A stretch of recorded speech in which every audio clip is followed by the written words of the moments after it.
out there somewhere, alone and frightened.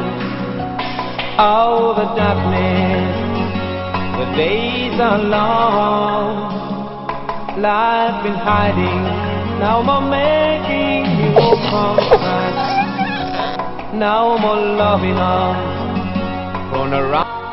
It is over 2 decades since the first Ugandans were diagnosed with the HIV/AIDS virus at Kasensero landing site in the southern western district of Rakai.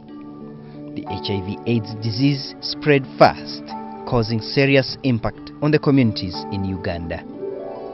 From the beginning, people did not understand the disease. They referred to it as slim because the person infected with HIV/AIDS gradually grew thin. The number of deaths rose, causing many persons to flee Rakai region to other parts for fear of contracting the disease. However, this did not save the Ugandan population. Most of them had already got infected with HIV/AIDS. Homes were deserted. The death of family heads made children and women vulnerable to suffering. Child-headed families were common.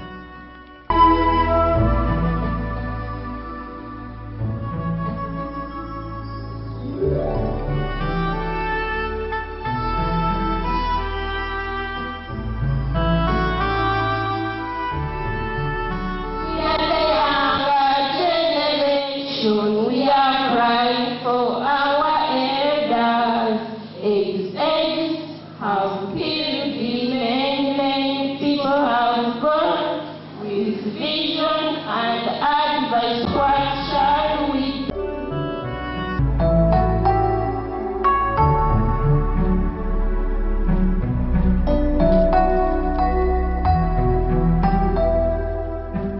Rakai community-based.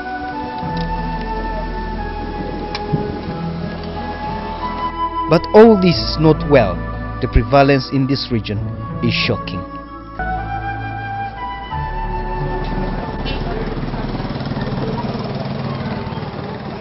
Currently, many widows and orphans wake up to search for a survival.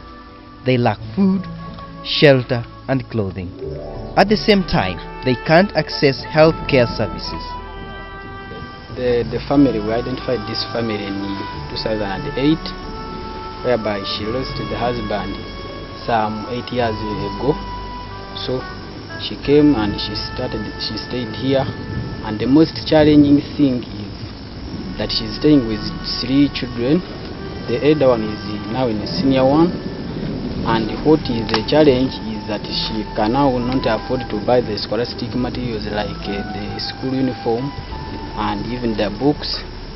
And another thing that the house is so much in bad conditions, as you see. It leaks whenever it rains.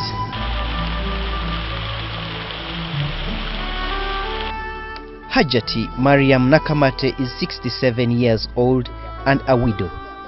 Her 2 sons succumbed to HIV/AIDS. She's taking care of 17 orphans. Shelter is inadequate.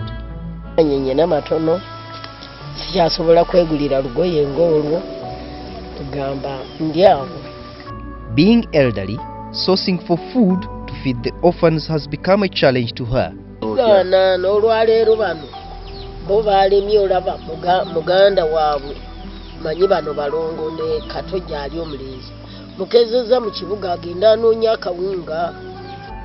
The orphans are of school age, but she can't afford to send them to school.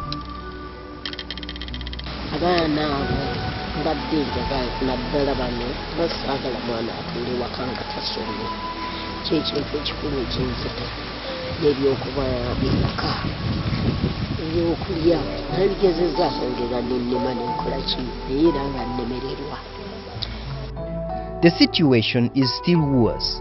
Babiri Aida, only aged 12, heads a family of other 7 siblings. Their parents abandoned them after suspecting they were infected with HIV. She can't manage to feed her siblings. I tried to wear a name and dad.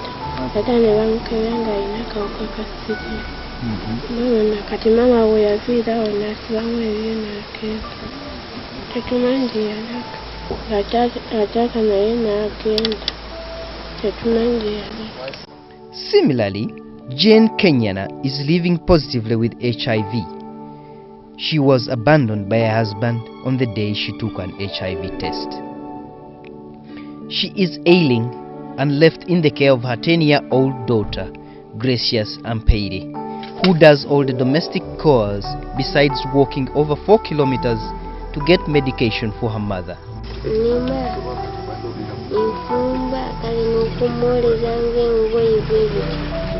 The dreaded HIV/AIDS has challenged families in Rakai and the Ndhote districts, although other parts of the country are also affected.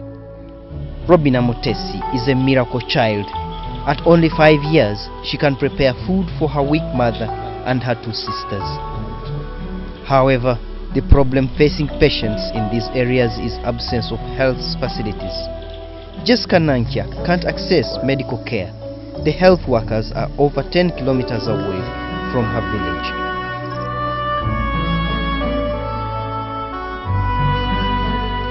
Initiatives to support people affected by AIDS, the child-headed households and widows, elderly persons requires a multi-pronged approach. However, food security, adequate shelter, clothing and medication are still wanting.